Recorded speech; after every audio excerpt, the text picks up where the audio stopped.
AIS National Advocacy Committee. And so basically this month is being February is Advocacy Month. And so we have a little three-part video series. Like I said, the first one was for equity. Now the second one that we're doing right now is diversity. So that's why we have different people, different ethnic groups, races, and genders here. So I'll basically have you guys each introduce yourself. So we can start with whoever decides to go first. So just basically state your name, your year in architecture, and the school that you go to, and maybe something else that might be interesting for us to know. So who wants to go Well, first? I can go first. So my name is Landry. I am a senior currently enrolled at Temple University in Philadelphia, and I am the past AIS chapter president of my school. Okay, awesome. Okay. And who's next? Okay, I'll go. I'm Vivian. I'm a second year architecture student at Ryerson University in Toronto, Canada. And I'm currently working in PR for my university's chapter. Hi, my name is Julia. I am a fifth-year BArch student at City College in New York, a former vice president chapter. And fun fact, or fact, is that a new diversity that I've recently realized is the discussion of BArch and MArch theories in the hiring departments at large firms like SOM, which I guess we can talk about later. Okay, I can go next. Hi, everyone. My name is Javier Candela. I am a fourth-year student here at Fairview A&M University. I'm the current president of AIES here at the chapter at PV. And I am about to graduate in December. And, yep.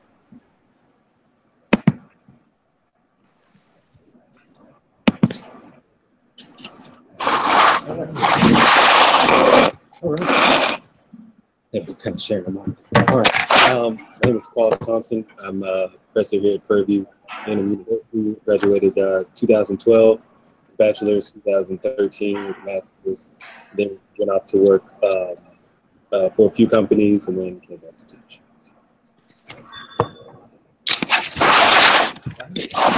Thank you.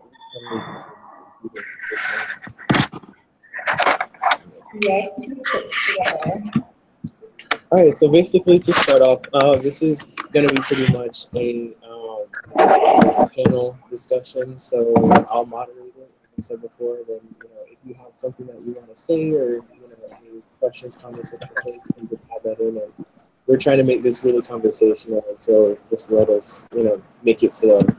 So I'll go ahead and start with the first question, which is going to be. Yeah, I had this fixed up earlier and this not working.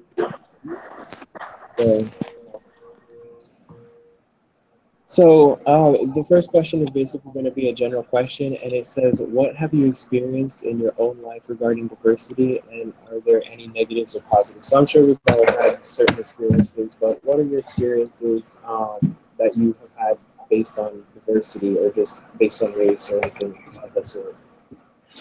So it's a pretty general question to start with.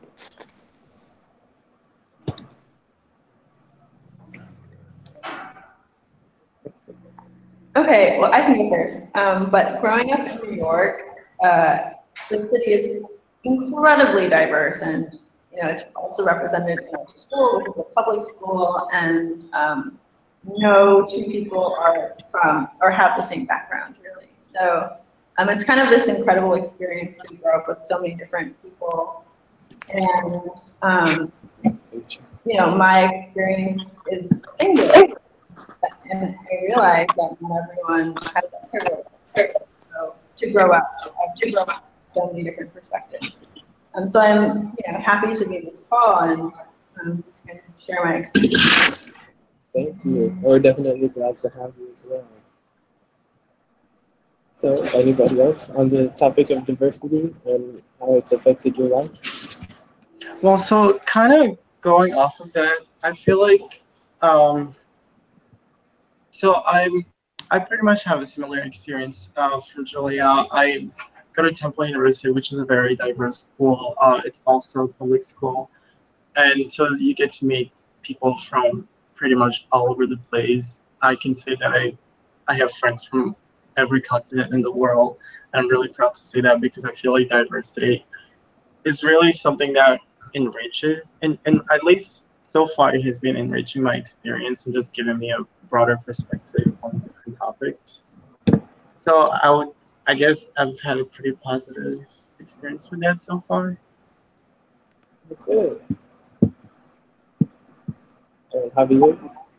Yes. On my note, I was born in California, but I was raised in Houston, and Houston is a very diverse city.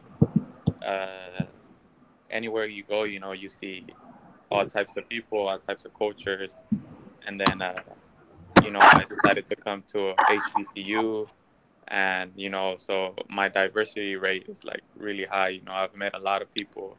I've been very involved with a lot of different organizations as well, and often meeting people from like all over the world. I've met a lot of people attending like these conferences, and I mean, in my opinion, is way more positives than negatives. Getting to know different cultures and different ways that people do things, and it's incredible because sometimes I, you know you learn something different every day off of people. So I think it's a positive. Yeah, I would definitely say I've had a positive experience as well. I was born in Kenya and I've lived in different places growing up. And I think university has been the most exposure I've gotten to different cultures, people from different places. Um, yeah, and like Javier said, you're learning something every day, and everybody has a different story to tell, which is always very interesting to hear because sometimes you can draw parallels to your own experience, but at the end of the day, everybody's experience is pretty unique. And I feel the same way too. Getting to experience the thoughts and visions of different people, different cultures, and seeing where they come from, and it helps me. I think personally, like as more of a designer, it really helps me to be more open-minded and try and accommodate a lot of the different races and different types of people. So nice to hear you. Oh, so we're just answering questions. Mhm. Okay. Okay. Um, Positives and negatives for how diversity has impacted one's career. Gotcha. Okay, so what I've been finding in my dealings with the profession is diversity is really kind of a marketing ploy to most firms. If they were to ever really talk about diversity, it's typically at an AIA conference or where they're meeting potential buyers and investors that it would look better for their firm to have more diversity. We don't see it much in practice, however. Uh, Typically, it's kind of like LEED. LEED is, is supposed to be created to make more sustainable housing, but it ends up being just a marketing gimmick. And so diversity in the profession is essentially a marketing gimmick at the local firm level. Now, I wouldn't say this is like a malicious thing that different firm owners have. It's just that it's just not on their radar, to be honest. They're really just concerned with making money and building buildings. When it comes to designing the profession or designing a better environment for the profession, only uh, I would say only people who are kind of in that sphere in terms of the people who hold those board positions within the national AIA would care for that, specifically because their power asks for them to take that on in a way. When it comes to your everyday architecture owner, they're not really concerned. They're more businessmen than humanitarian. And so I think one thing we can we need to do, well, one thing we could do as an organization that's kind of in charge of not policing but regulating the architecture profession is that we have real documentation that says in the next 20 years your staff will look like X, you know, instead of just making these kinds of loose pledges that don't really have any kind of consequence or effect, because right now it's kind of depending on people to have like a good confidence, which isn't good business or good organization skills. So I would like, if diversity is going to get created, we have to like either give people incentive to make it so, or just either give people incentive to make it so, or just you know, create some kind of rule to make people do it. Because at the local level, if they don't get a bonus or some kind of incentive or some kind of something, then there's no way it's going to happen. So. Thank you. And that was, I think, a really good way to start off the discussion. And so I guess really a lot of the answers really help us to lead into question 2. So how is this framed you as a designer today? And so kind of just like how I mentioned before, you know, I'm just a student, but I still see myself as a future designer, of course. And so with that, I think it allows me to design with more of an open mind, kind of like everything I had said before. But I think really the other side is just really important because your clientele can be extremely diverse. So it's really good for us to be, I think, adaptable in order to be able to, you know, just automatically get to this plan or get to whatever they can be able to just accommodate their needs and to be able to already understand the culture and where they're coming from and what they need or want. And I think that's pretty great. That's a great idea of being diverse. So any other thoughts about? Okay. One last thought is I heard in a lecture, it was like maybe a snippet of the lecture from WIA member. Basically, no, actually it was a podcast. Basically, they were saying the diversity of the studio for an architecture profession is going to reflect the diversity of their clients. So if you have all predominantly older white male clients, then there's no reason to have a different looking firm, you know, because that person would be more comfortable, not dealing with their own people, but dealing with someone that looks like them in a way. So once you have like half African-American clients, you have half female clients, that's when your offices are going to start to change. But that's kind of like a long-term general society. I think the thing I mentioned earlier, kind of broke people in before. So now I believe we have one more person joining the call. So Kenya, can you hear us? Yes, can you guys hear me? Yes, I can. Yes. Yeah. Okay. Yeah, it's okay. Everyone else can. So basically, we just started the chat and we got into questions 1 and 2. We're currently answering question 2, but if you wouldn't mind just introducing yourself with your name, your year, your university, and some other information that might be interesting about you. Yep. Hi everyone, I am Kenya Lopez. I currently attend Prairie View A&M, and it's located in Prairie View, Texas. I am currently in 3rd year. Nice to meet you guys. Pleasure. Nice to meet you too. Thanks for joining the call. So I guess we'll help speed things along and just pick up from question 2. So I guess, Kenya, we can start off with you. How has diversity affected you in your life? But basically, going into question 2, how has this framed you as a designer today? Can you repeat that? I'm sorry. I didn't hear that. What's your experience with diversity in your career, and how has this framed you as a designer? Well, considering that I do go to an HBCU and I'm surrounded with a lot of African Americans that are very artistic, and there isn't any. I haven't been able to experience being around other cultures, but give me 1 second. Regarding diversity, it has helped me learn about different cultures. For example, considering that I am Hispanic, I have done projects that pertain African American culture, and so I have learned further about the importance of learning about other cultures, and I have had the opportunity to travel while I'm in this institute to, learn about the different cultures around the world. For example, Colombia, and how it interlocks with a lot of other places. For example, when I went to Colombia, I saw that a lot of the African American descendant community were living in poverty, and opposed to the people that are, lighter skinned. You can tell the difference between the statistics of their lifestyle, and that's an issue that we also have in America. The way that it has framed me as a designer today is to, if I do design in an area that lacks resources, then I do try to understand the site and what the people in the community need.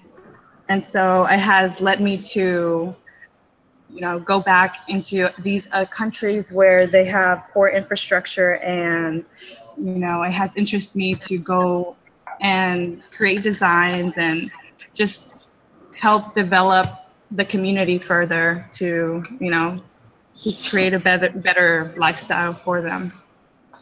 I think that's really awesome and a good way to wrap up really questions 1 through 3 because I know a lot of you mentioned being in an HBCU, and so I know Landry earlier you had mentioned that you're not part of an HBCU, so if that question had applied to you. So I mean, for those who are at an HBCU, like what are your feelings or thoughts towards it? Kind of helps up what we were talking about earlier, but especially, I guess I'll go first. I think being at an HBCU kind of helps to open your eyes to a lot of other things, and helps you to open your eyes on the fact that you're at a college where the minority is a majority. So that's kind of like a phrase that I always like to use, and so I really think that helps me to kind of see the world in a different way. So I don't know, how do you all feel about that?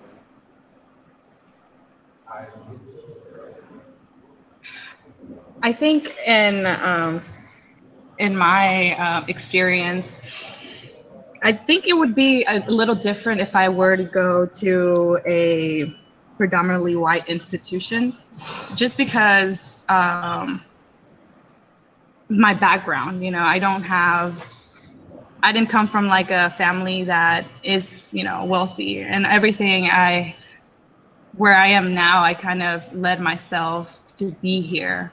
I do thank my parents for like backing me up, but I have, it has opened my eyes seeing like things that I probably wouldn't have seen in a PWI.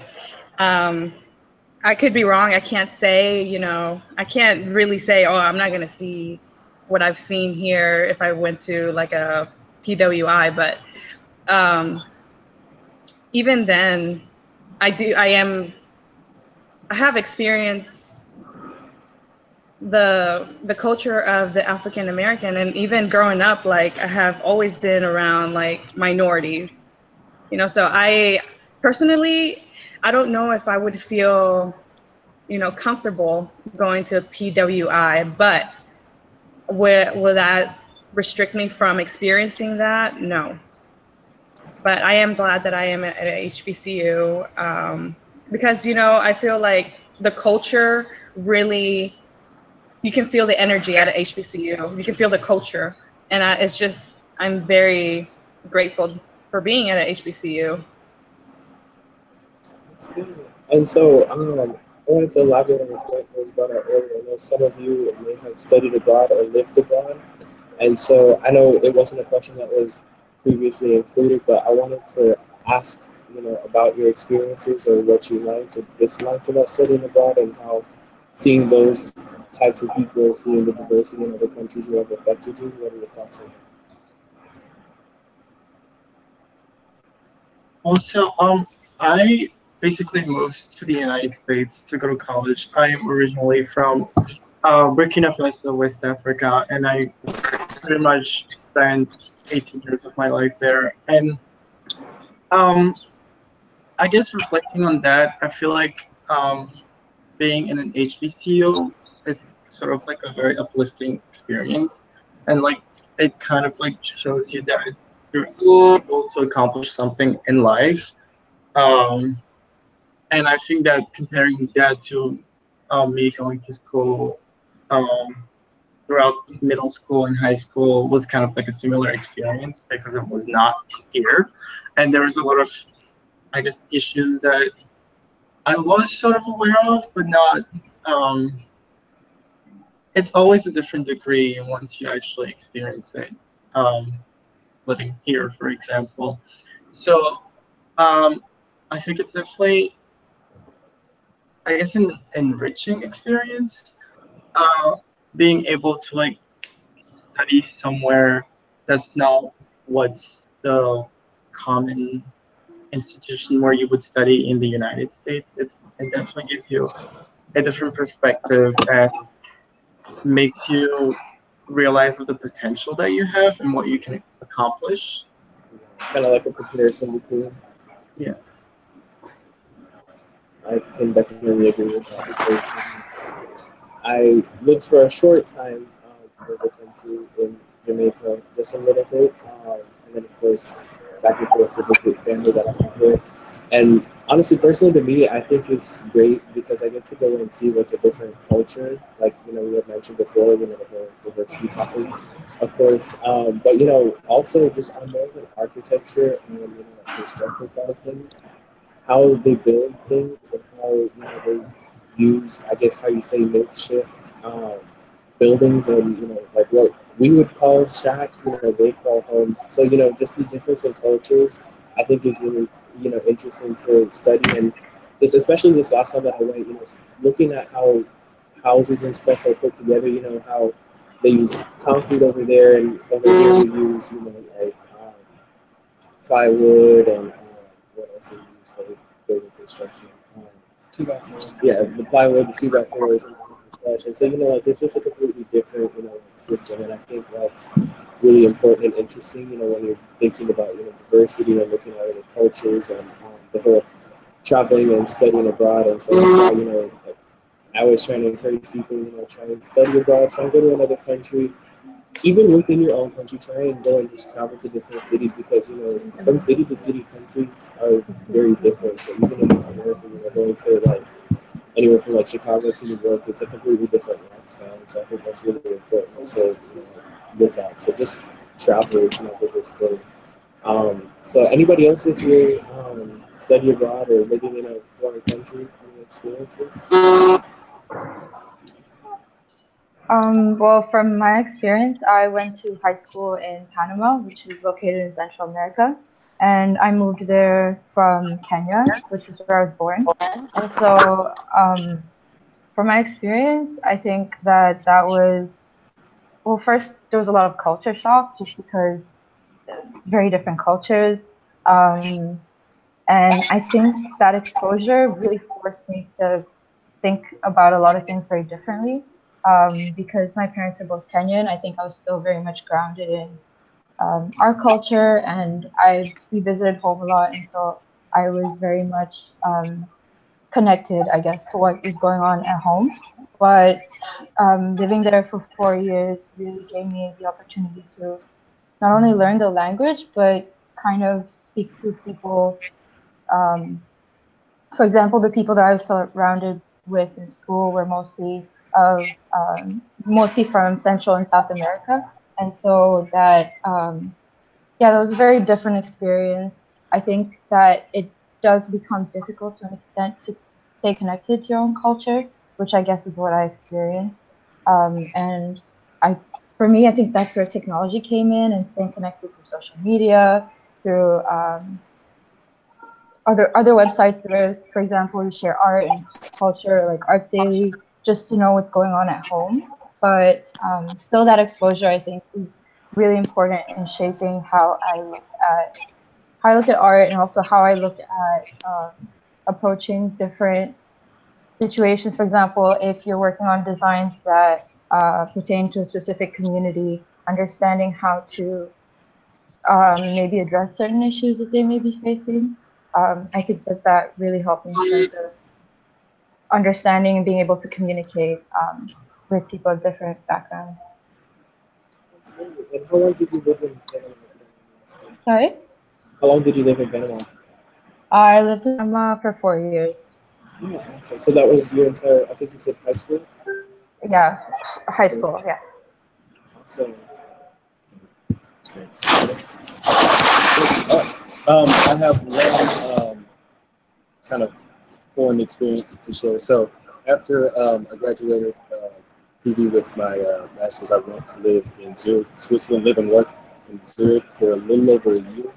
And one thing I really took from there is a kind of true global view based on the people I was around on a daily basis. So Switzerland's kind of like in the middle, not in the middle of Europe, but transit-wise, it's kind of in the middle of Europe. So you really have in their city centers a true kind of cosmopolitan view of of the face of the world in a way. And so when we're in America, we have like a very closed view, which creates a very closed view of people. And so in America, you may like come up against maybe 3 or 4 different types of cultures in your average everyday walking. But when I was there, each one of my colleagues were from a different country. And so it just really helped me get that global perspective in terms of the differences that people can have and the differences that cultures can have and the extremes between the two, and really helped me become a better designer. Because when we say we are like design for humanity, most of our experience of humanity is like America in a way. So that really kind of narrows how we design things. But once you get a more global perspective, either by traveling or befriending people who are from different origin spots than you are, then it really helps you to color your perspective of the human condition, which is a lot less explored than people would think. And then lastly, sorry, I missed the little HBCU employment question. So one major thing, and I'll be like, but one major thing I found going to an HBCU and then being employed at an HBCU is the difference in student type and how the architecture profession really caters more towards a student who has wealthy parents that subsidize them on a monthly basis, maybe pays the rent, and that they have no job. So if you look at the long study hours, it really benefits a student who doesn't have to have a job because they're able to focus for longer periods of time and give more time to the program. And also when it comes to these independent study, ambiguous things that you should know about but are never really kind of taught, that's kind of also plays to people who have that spare time outside of the curriculum to go find and learn about architecture, to build up their catalog of like the architects in the buildings they know and all that stuff. And really, the academia has really taken a lot of the responsibility from becoming a well-rounded architect and putting it on the student in independent study. And if you look at students who have to come up with their own finances or don't have more than the required time that the university asks for, then they don't really succeed as well as those students who are subsidized. So I really think on the curriculum level, there's like a bias. But that's just traditionally, because traditionally architects is like a rich man's game. And so if you look at how all of the education and even the lead up to licensure is structured, it really benefits those. But those haven't really been structured through that lens. It's always been through the lens of getting a class. It hasn't been structured through the lens of teaching, which is really. Yeah, and also have an experience too, because we're working on a little project right now. I know I just kind of want to bring this up because we're going to topic, but basically we're hoping to assist in designing these cricket fields. You know, it's a sport like that everyone in Central America really plays. And so it's I guess if you don't know about it, it's pretty similar to baseball. You know, they have a pitcher, you bat, you kind of run bases. So basically, we're working on it. It's just that working with different types of people, we get to understand their mindset and like, what they want. And so I just thought that was really depending on where the people are from, and how much of a, I guess, seriousness and concentration they have. And, like for this example, it would have been cooking, but for other examples, just whatever project that you happen to be working on for your client, I think it's really important to know your stuff and to do some research, because then and they ask you to do a certain project, and you come to them and you propose this or that, or certain measurements or some basic designs or charrettes, then they're just like, oh wow, like, that's so great that you know a little bit about our culture, and I think it helps to make it a little bit easier knowing about the people and about the type of project that you do. So, does anybody else have any ideas or thoughts or comments on studying abroad and traveling? Nope. Because if not, then I'll go ahead and move to the next question. Um, let's see. So, of course, being in an HBCU, most of us are African American. So, only 2% of African Americans currently hold a license to practice architecture. So, what is your current view of the lack of diversity in the professional field of architecture? So it doesn't really have to be just African Americans, but what are your views on the lack of diversity? Because of course, as many of us have seen and just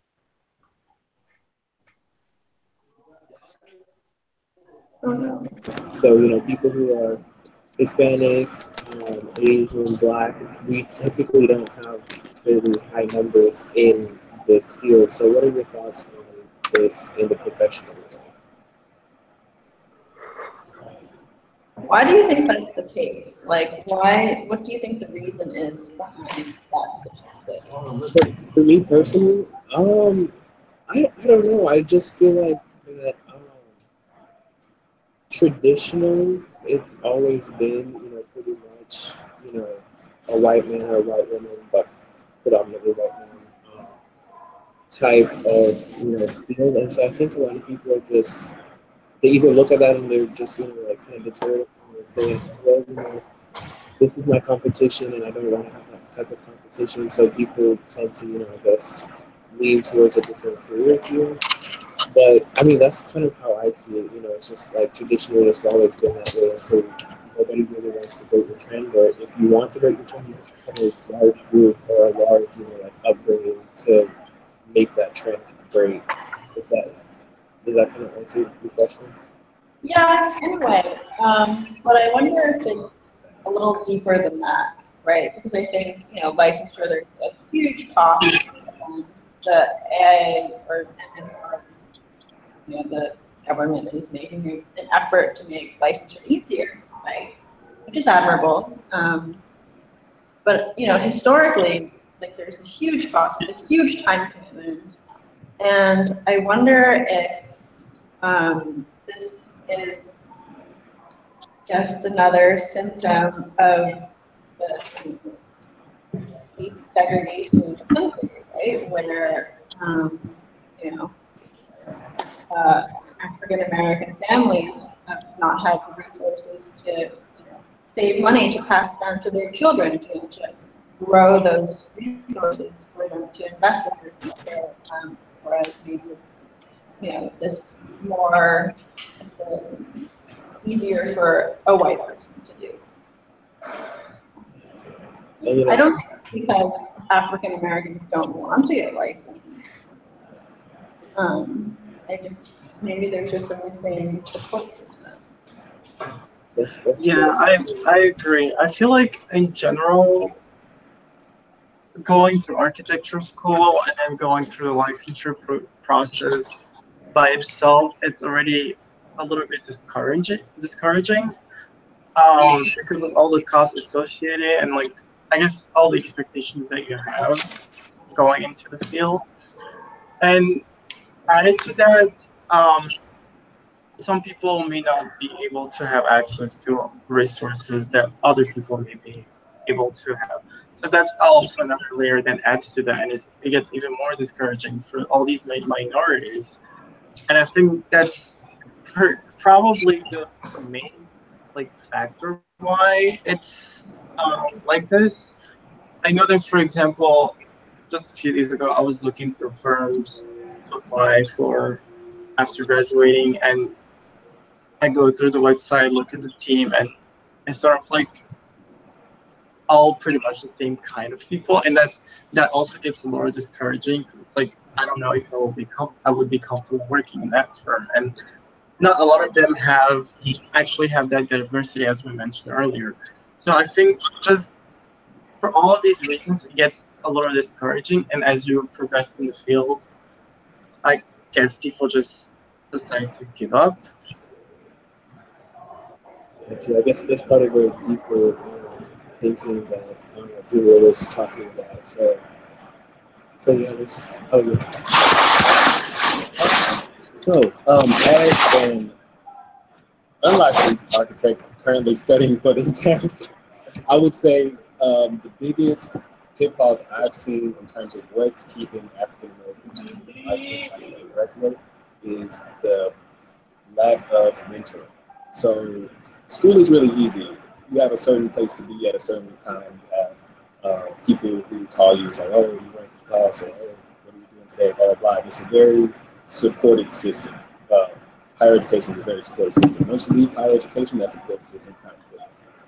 And so when you're studying for the test, it's all on your own. You know, like you're kind of taking out your time from the place where you make money to then invest in your own future without any kind of support system, any kind of schedule or structure in a way. And so what I've been finding among the younger licensed architects is that they typically have mentors that push them and check on them and say, hey, have you studied for this test? Hey, how are you doing so far, et cetera, et cetera. Now, if you have a profession that's predominantly Caucasian and predominantly male, typically they're going to have mentees that reflect their own social surroundings. And so we can kind of look to each one of us and look at our social surroundings and how they reflect how we look like, and then judge what our minority contribution could be. So me personally, I have a lot of female because I am a male. And so it wouldn't really serve the profession if I had a lot of mentees, even if they were minority. It wouldn't really serve me if I had a lot of female mentees because that's kind of feed into the bias already. So that's why I think it's really important to not only look at your social surroundings, who you hang out with, what they look like, who you prefer to be around, and what they look like. Because that's going to reflect what your firm looks like. It's going to reflect what the clients like. It's also going to reflect what kind of mentees you have. And like I said before with LEAD and with diversity stuff, the mentoring program is really just a marketing program at this point. And if people were mentoring like they were supposed to do, if faculty were mentoring students at the academic level, and if licensed architects and principals mentoring at the level they should be, then almost all of the students, minority and majority, should be covered and support through its licensing. So it's really just a lack of support after graduation. You're welcome. Because to be honest, there is an entrepreneurial and financial need as soon as you graduate to make money and support yourself, but you're not really. That it's going to always distract you from completing the test because you'll have this bill, start this business, or someone will ask you to do this project that you may not need a license for, and then you just devoting time to life rather than to licensure. So if there were more programs to complete the bulk of licensure while you're in school, so maybe there's just a little bit to do on your own, or if there was a really kind of hard mentor system centralized with AI, where people would sign up for a registry, and people would have that support. Without that, we're going to see those same numbers because anyone. Architecture is so dotted line around this board. I mean, you can do anything from it. And so if you're saying, oh, I want to, do the exact hardest path that's going to cost me the most money, that's going to make me from realizing the actual entrepreneurial dream right now versus looking at every other option, then of course, they made licensure more attractive, accessible, and supported than being a problem. But I think that, from what I've seen, that's been.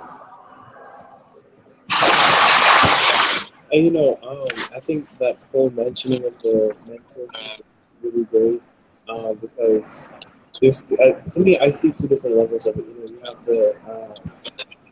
the educational one where you're going through your college education and having a mentor, which I'm happy to say my mentor is a female. So having that, allows for different views, and it really helps to diversify like the whole mentor-mentee relationship.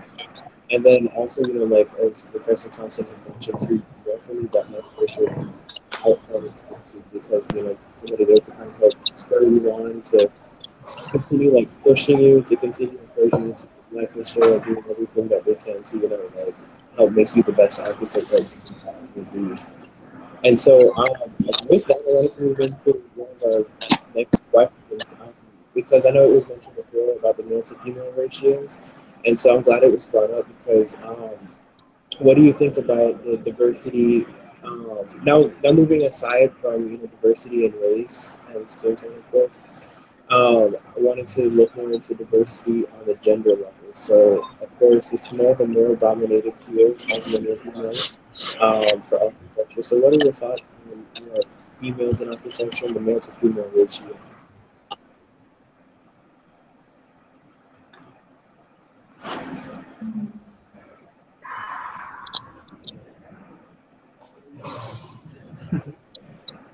I don't know. You look at this panel, right? There are 3 women and 5 men, right? Or 4. So I was thinking somebody would actually notice. And I guess, well, in school, my school is at least 50-50, kind of an anomaly, right? And in the practice, I see a lot more women leaving the profession than men. I don't know why, but they go off to pursue other things. And is it because men are more conditioned to provide for their family, so they stay at their job and continue to be an architect? I don't know. But I think that, at least in New York, they're starting to be, or this women's network of women is really starting to grow, and we're recognizing that women and executives in the field have to support each other and encourage students who are in school or graduating to mentor them and give them a support system and the guidance to take on these executive and higher roles in the profession. And like I definitely agree with that. And so, kind of piggyback on top of that, whenever I was at an event in Chicago for we got to talk to some female architects who, of course, were licensed, and I think that was so great because even though I'm male, of course, I can still get inspiration from seeing, how powerful women have been able to work their way up in the field, and I think that, it's so awesome that, that if they were able to do it, then I'm able to do it as well, regardless of the whole race, gender, barriers that we have. Like it seems to be able to do it, and some of them had some really interesting stories of like how hard they had to work and how they had to come about of really low standards to becoming licensed and to become the principals of the architecture firm, only their own architecture firm. I think that's really awesome and inspiring because it just helps to be able to show me that you don't have to look up specifically to people of your exact gender. You can also look at the strength of other people, other races, other genders, to like be inspired. I think is basically what I'm trying to say. Anybody else any thoughts on the male to female ratio? I feel like when you talk about diversity, it sort of encompasses everything, whether it's gender, race, sexuality, all of that. Because I feel like it just all comes down to the same thing of minorities, and I'm not just talking about race, just in general, have a harder time getting access to different opportunities. And obviously that makes it harder, and I guess that reflects on how it is now with field that's predominantly white males. And so I feel like you can't really talk about gender by itself or race by itself. It all kind of comes together. unfortunately, especially when we talk about intersectionality and all of that. So, yeah, to me at least, I just feel like it comes down to people having access, whether it's representation with like having a mentor or just access to progress in the field. I feel like that's, at least in my opinion, that's the main issue. Any other thoughts on the mental female? And also, like, just calling on any other thoughts on just diversity as a whole before we move on to the transparency topic? Yeah, I think I would. Oh, No, I no, think I would. go ahead. I think I would definitely agree with Landry on that one because I find it difficult just to talk about, for example, gender by itself. Because I think that, I mean, for example, in my experience, the only work experience I've had is at one firm, and there were a lot of female employees there, and in positions of leadership as well. And I think the ratio was actually there were more women working than men, but I think still finding mentorship within through the professionals that were around me was still to an extent difficult just because I think that my background differed from theirs greatly. And so even though there was a lot of, I mean, I still was able to talk to them and get a lot of advice from them.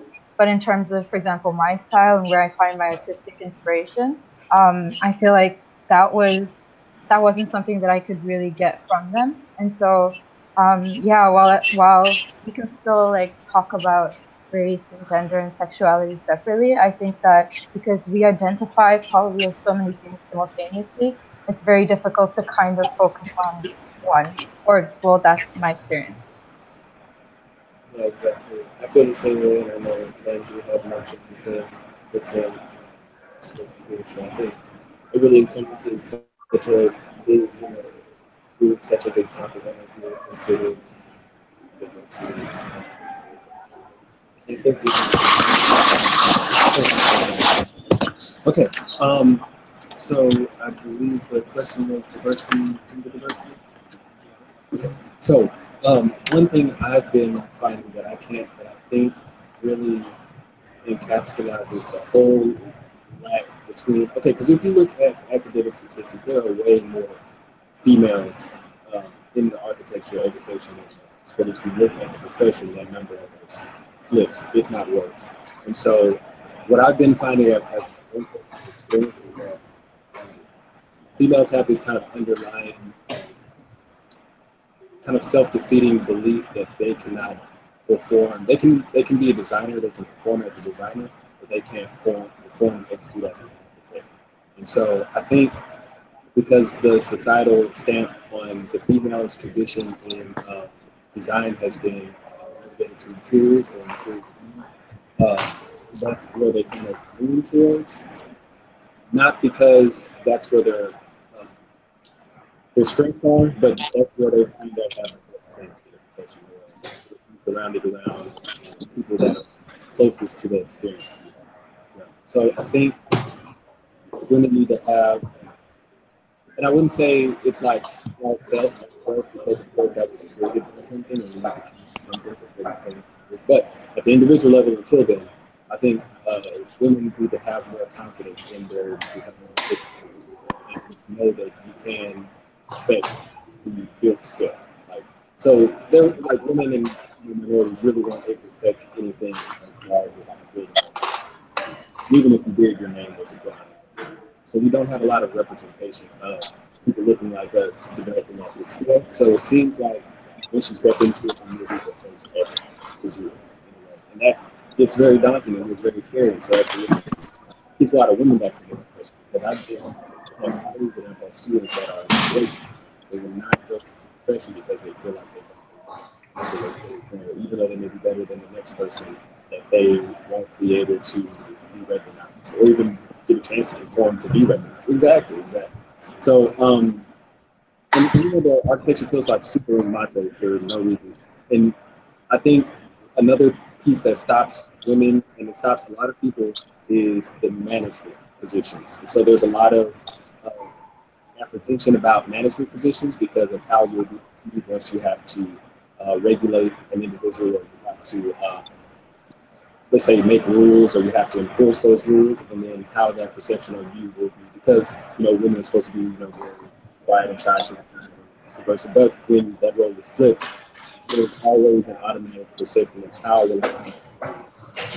And that's like the background of the underserved, the minority, is that you have to think extra about your actions when you're dealing in certain spaces. And so I think women have 3 times of those when it deals specifically with architecture and how you're viewed by your predominantly male superior or whatever, And I think there's like just an underlying sense of I don't belong in this country club, or I can't produce a skyscraper, or I can't lead 100 employee firm on my own in terms of that level of acceptance. But like I said, I'm a male, and this has no real tether to the female experience, just as I've observed it. So I would really like to hear your thoughts. Some of our female thoughts. Color that, please.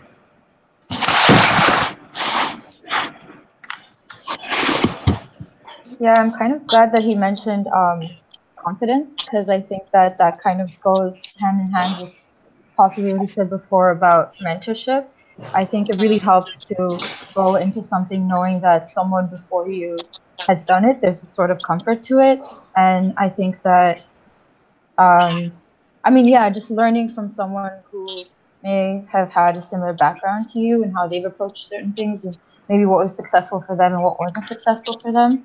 Because, speaking from my own experience, I think just doing something that hasn't been done before is always very, there's a lot of fear that comes with it, and people around you might still encourage you, but I think it helps a lot to have mentorship from someone with a similar background.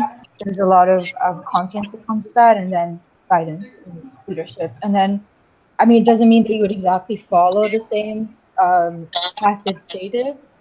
You'd still explore your own your own path, but I think that just ensuring that you're still motivated to continue working just because you feel that there's representation, or that there are people before you who've achieved or attempted to achieve similar goals as the ones that you have.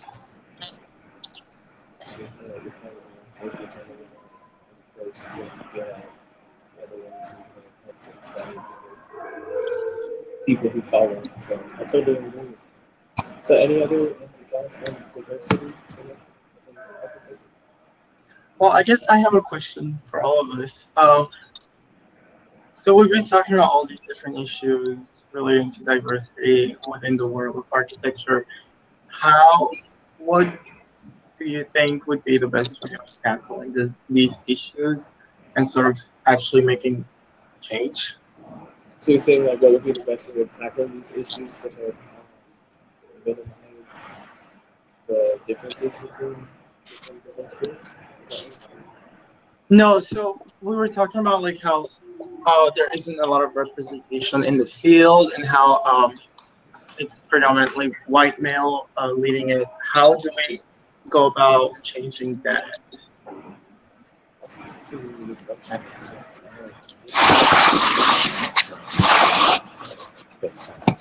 Okay, so the way I see it is regulations and resolution. So nothing really exists unless it's on paper and it's enforceable. That's how you can, talk and hope people are nice about it, but no one is,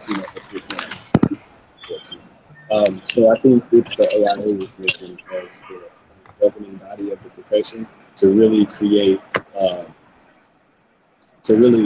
put the pressure on these firms to really not just do it for a marketing or just to get your kind of with your state requirements or whatever, but to add extra requirements on top of that. To be an AIA member, then you have to have a certain percentage, either minority or gender, maybe to make the two interchangeable, because in some locations you don't have that kind of diversity within your own population. But also, even when it comes from diversity from locations of origin. So let's say if you're taking like interns from out of the country, that can increase your pool for diversity. But it's just, I wouldn't think of a firm owner as like an architect. I would think of them as like your kind of regular corporate businessman, and whatever is literally the bare minimum to create the most profit, that's what they'll do. So unless you put like some kind of key in their profit or standing within the AI, there's nothing that would change from their perspective, because it's just more hassle, more work, with no recognition and no, seeable gain in the way. So I think unless the AI does something like it, it's because we could talk about this for maybe like 4 hours at a whole forum, and then everybody would have to still do the same stuff. Unless you like put something in your membership that says, "Do you have 10% X?" You can't be a member, something like that. And it'll be harsh, and there'll be a lot of backlash. But if everyone, cared about it like they talked about it, then it would.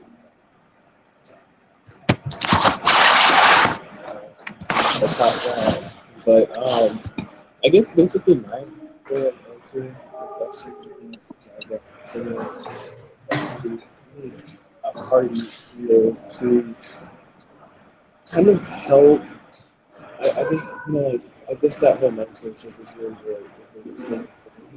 To be there to, I know we have mentioned it before, but you need people to be there to like help guide you through your way and help encourage you with regardless of the race, regardless of the gender, just have somebody there to help you guide you through your way. Because without it, then who's going to encourage you? You can only get so much encouragement from yourself. So that's why like at least personally, I try and look for certain people to talk to, get ideas from, to serve as mentors, or like just different people to go to reference, because I think that's so important, to have somebody there to kind of help spur you on, and to like I guess push you to not only be the best designer that you can be, but also to like help yourself towards licensure. I think is really the biggest thing. So I mean, like this, all of that I think goes together. Any other thoughts on that? Well, my thought is that you should also be that person for someone else, right? We're all looking for mentors and like the support system to help us, but we also are in positions to help our peers, right? To support the students below us, to support our friends, to study for the AREs together when we graduate. We are our own place, and if we take the effort and time to support each other and stick to it, then people will notice, right? The next generation of architects will be informed by that. And so I think the stronger the group is, then I guess as we go into the future, then hopefully the bigger the group will go too, because I think the strength and the number is something to really look at and consider, between like statistics. So. And lastly, I would not like regulate those discussions to academic forums and to student organizations. I would be more vocal when we're working about the conditions of that work environment, because there's a lot of hush culture for the work environment. There's a lot of your employers having the idea of they're kind of doing a favor by employing you in a way, which kind of puts a kind of subordinate type mindset that helps to kind of perpetuate a lot of the issues we've been dealing with. And so I would be a lot more independent with your dealings with your employer. So I would not think more so, oh, I'm an employee of this firm and they're like a piece of me or something like that. I would think of more, I'm a contractor and I just so happen to be performing duties for this firm for this set amount of time. Once you kind of like depersonalize yourself from the firm, then you're able to kind of like attack the mirror and make it look better.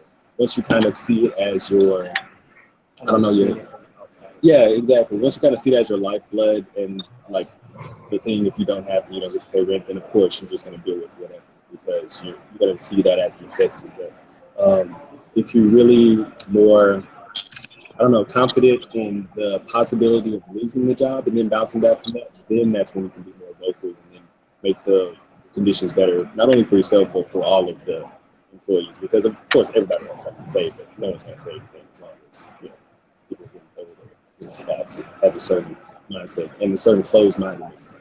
So definitely after you leave school, definitely be like as vocal as you can, like vocal to the point to where you get fired. Like, because unless that happens at each firm, nothing's going to change.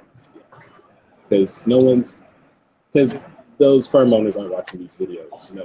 The only thing that brings it to their attention is like a foreign company that they care about enough to bring on, or one of their employees literally being in their ear. Because nothing really, you don't care about things until they affect you, until they hit home, until someone you know starts to talk about it. And so, as an intern, it's makes it a little bit.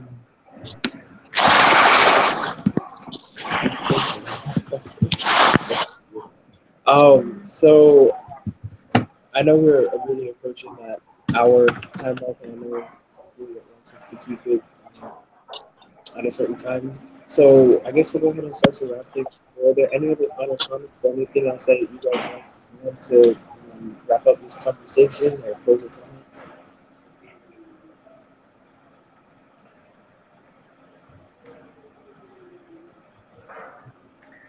I think it was very interesting to hear what everyone had to say. Definitely something that I guess will take back with me is that not only a change needs to be made on sort of a higher level when it comes to um, legislations, I guess, but also I guess us kind of need to be the way to that change. So basically, just showing other people and the field in general that something needs to be done and that we are able. I think that's something that's also really important to just, yeah. Yeah, definitely. Totally agree, 100%. I think diversity is a blanket term, and talking about it is just acknowledging it, but to practice it, we must be inclusive in every shape and form, right? Not just in architecture, but in every realm that we live and work and play in.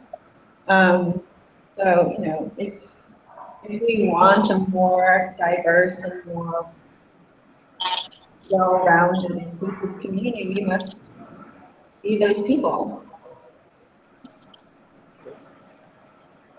Anyone else? Well, I'll kind of like to wrap it up. I think diversity is, I mean, it's increasing, and there's you see more and more diversity years pass by. So I think one of our duties or jobs to do is show that leadership, share that knowledge that